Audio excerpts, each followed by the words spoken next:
بسم اللہ الرحمن الرحیم۔ السلام علیکم ورحمۃ اللہ وبرکاتہ۔ آج سے تقریباً 5000 سال پہلے روئے زمین پر سمود نامی ایک قوم آباد تھی جو طاقت و قوت میں اپنی مثال آپ تھی۔ انہیں اپنی قوت و توانائی پر بڑا فخر و غرور تھا۔ وہ اپنی طاقت کے بل بوتے پر پہاڑوں اور پتھروں کو تراش کر ایسی خوبصورت اور بہترین عمارتیں بناتے تھے جنہیں دیکھ کر آج بھی ماہرین حیران رہ جاتے ہیں۔ اللہ تعالیٰ نے انہیں طاقت و توانائی کی بے مثال نعمت سے سرفراز فرمایا تھا اور ان میں ایک نبی مبعوث فرمایا تھا جو انہیں توحید و اطاعت الہی کی دعوت دیا کرتے تھے، لیکن وہ قوم تکبر اور فخر کے نشے میں چور ہو کر سرکشی اور طغیانی پر بضد رہی اور اپنے نبی کے ساتھ ظلم و جبر کی انتہا کرنے لگی۔ چنانچہ ان پر قہر خداوندی ٹوٹا اور یوں پوری قوم رہتی دنیا تک کے انسانوں کے لیے نشان عبرت بن کر رہ گئی۔ قوم سمود کون تھے؟ سمود عرب کے ایک قبیلے کا نام تھا۔ اس قبیلے کے افراد سمود بن رام بن سام بن نوح علیہ السلام کے اولاد تھی۔ اس کے علاوہ ان کے آباء و اجداد کے متعلق مختلف اقوال ہیں۔ چنانچہ ایک قول کے مطابق یہ قوم سمود بن غاصر بن ارم بن سام بن نوح علیہ السلام کی طرف منسوب تھی۔ حجاز اور شام کے درمیان ایک سرزمین حجر نامی تھی۔ اسی سرزمین پر یہ قوم آباد تھی۔ آج اسے وادی سمود یا مدائن صالح کے نام سے جانا جاتا ہے، اور جہاں ان کی عجیب و غریب تعمیرات کے نمونے موجود ہیں جو سیاحوں کو اپنی طرف کھینچتے ہیں۔ العلا نامی شہر سے مدائن صالح میں داخل ہونے کا راستہ ہے۔ حکومت سعودیہ نے 1972 میں اس تاریخی سرزمین میں سیاحت کی غرض سے داخلے کی اجازت دے دی ہے، البتہ داخلے کے لیے وہاں کی حکومت کی طرف سے اجازت نامہ لینا ضروری ہے۔ قوم سمود میں کون سے نبی مبعوث ہوئے؟ قوم سمود میں جب بت پرستی اور شرک و کفر جیسی نافرمانیاں رواج پذیر ہو گئی، بے حیائی فحاشی اور عریانی حد سے بڑھ گئی، انسانی رشتوں کے تقدس کو پامال کیا جانے لگے، معاشرے میں ظلم و ستم عام ہو گیا، عدل و انصاف کا جنازہ اٹھ گیا، تو اللہ تعالیٰ نے ان کی اصلاح کے لیے اور ایمان و اسلام کی طرف دعوت دینے کے لیے حضرت صالح علیہ السلام کو تاج نبوت پہنا کر ان میں مبعوث فرمایا۔ حضرت صالح علیہ السلام نے انہیں اللہ تعالیٰ کی نعمتیں یاد دلائی اور انہیں توحید و اسلام کی طرف بلایا، کفر و شرک اور بت پرستی کی قباحت بیان کی، قوم عاد کے انجام کو یاد دلا کر انہیں عذاب الہی سے خبردار کیا، لیکن ان کے کانوں پر جوں تک نہ رینگی۔ وہ طاقت کے نشے میں اس قدر مخفو تھے کہ حضرت صالح علیہ السلام کی دعوت پر لبیک کہنے کی بجائے ان کی رسالت کی تکذیب اور ان کا تمسخر کرنے لگے۔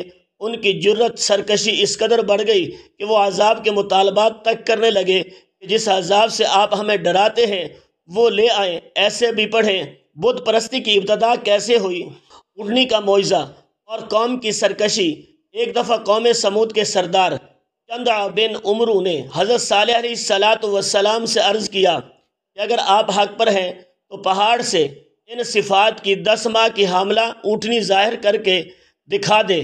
اگر آپ نے یہ معجزہ دکھا دیا تو ہم آپ کی دعوت کو قبول کر لیں گے۔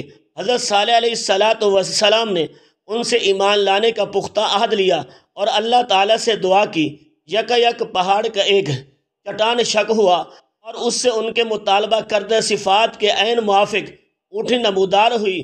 پوری قوم حیرت سے اسے تکتی رہی۔ یہ معجزہ دیکھ کر چندہ اپنے مخصوص لوگوں کے ہمراہ نصرہ اسلام میں داخل ہو گیا، البتہ قوم کی اکثریت اپنی سرکشی اور نافرمانی پر قائم رہی۔ تفسیر ابن کثیر۔ حضرت صالح علیہ السلام نے اپنی قوم سے کہا کہ دیکھو یہ اللہ تعالیٰ کی اونٹنی ہے، لہذا تم اس سے تنگ نہ کرو اور اس کے حال پر اسے چھوڑ دو، اسے بری نیت سے ہاتھ نہ لگاؤ اور نہ مارو اور نہ ہانکو اور نہ ہی اس کو قتل کرنا، ورنہ اللہ کا سخت عذاب تمہیں پکڑ لے گا۔ چنانچہ اونٹنی اپنے بچے کے ساتھ باغوں اور ہریالیوں میں چرتی رہتی تھی اور خوب دودھ دیتی تھی۔ قبیلے کے سبھی افراد سیراب ہو جاتے تھے، لیکن دودھ کم نہ ہوتا تھا۔ اونٹنی چونکہ خوب فربا تھی، کہا جاتا ہے کہ اس کا سینہ صرف 60 گز کا تھا۔ اونٹنی کا معجزہ اور قوم کی سرکشی کا ایک دفعہ قوم سمود کے سردار چندہ بن عمرہ نے حضرت صالح علیہ السلام سے عرض کیا کہ اگر آپ حق پر ہیں تو پہاڑ سے ان صفات کی 10 ماہ کی حاملہ اونٹنی ظاہر کر کے دکھا دیں۔ اگر آپ نے یہ معجزہ دکھا دیا تو ہم آپ کی دعوت قبول کر لیں گے۔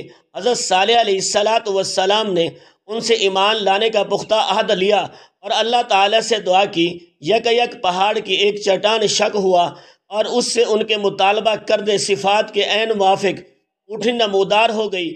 یہ معجزہ دیکھ کر چندہ اپنے مخصوص لوگوں کے ہمراہ مصر اسلام میں داخل ہو گیا، البتہ قوم کی اکثریت اپنی سرکشی اور نافرمانی پر قائم رہی۔ تفسیر ابن کثیر۔ حضرت صالح علیہ السلام نے اپنی قوم سے کہا کہ دیکھو یہ اللہ کی اونٹنی ہے، لہذا تم اسے تنگ نہ کرو اور اسے اس کے حال پر چھوڑ دو، اسے بری نیت سے ہاتھ نہ لگاؤ اور نہ مارو اور نہ ہانکو اور نہ ہی اس کو قتل کرنا، ورنہ اللہ کا سخت عذاب تمہیں پکڑ لے گا۔ چنانچہ اونٹنی اپنے بچے کے ساتھ باغوں اور ہریالیوں میں چرتی رہتی تھی اور خوب دودھ دیتی تھی۔ قبیلہ کے سبھی افراد سیراب ہو جاتے تھے لیکن دودھ کم نہ ہوتا تھا، کیونکہ اونٹنی خوب فربا تھی۔ کہا جاتا ہے اس کا سینہ صرف 60 گز کا تھا، بئی وجہ پانی بھی خوب پیتی تھی، حتیٰ کہ ایک دفعہ میں تالاب یا کنویں کا سارا پانی پی جاتی تھی۔ چنانچہ حضرت صالح علیہ السلام نے پانی کو اونٹنی اور قوم کے درمیان تقسیم فرما دیا تھا کہ ایک دن اونٹنی پیے گی اور دوسرے دن قوم کے لوگ۔ چنانچہ قرآن کریم میں ہے قال ھذہ ناقۃ اللہ شرب ولکم شرب یوم معلوم، فرمایا کہ یہ ناقہ ہے، ایک دن اس کے پینے کی باری ہے اور ایک متعین دن ہے۔ تم لوگوں کے لیے اونٹنی کا قتل کیسے ہوا؟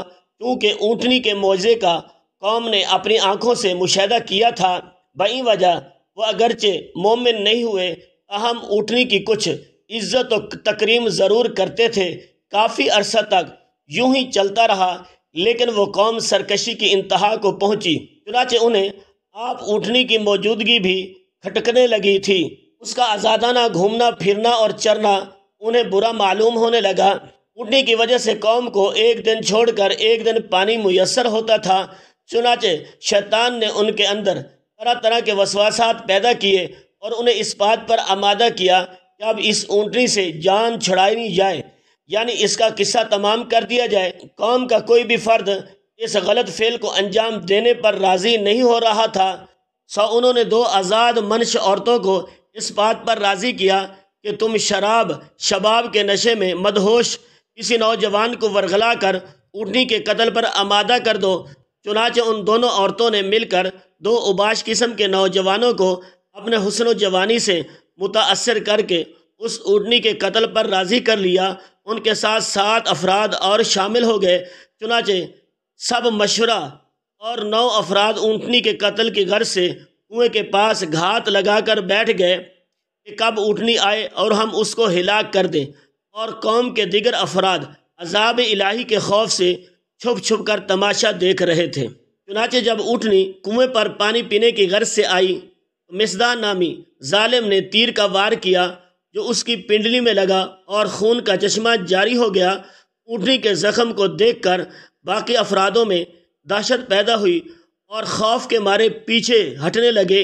اتنے میں وہ دونوں عورتیں آئی اور مردوں کو برا بھلا کہنے لگی، ان کی مردانی اور طاقت و قوت پر تانے کسنے لگی۔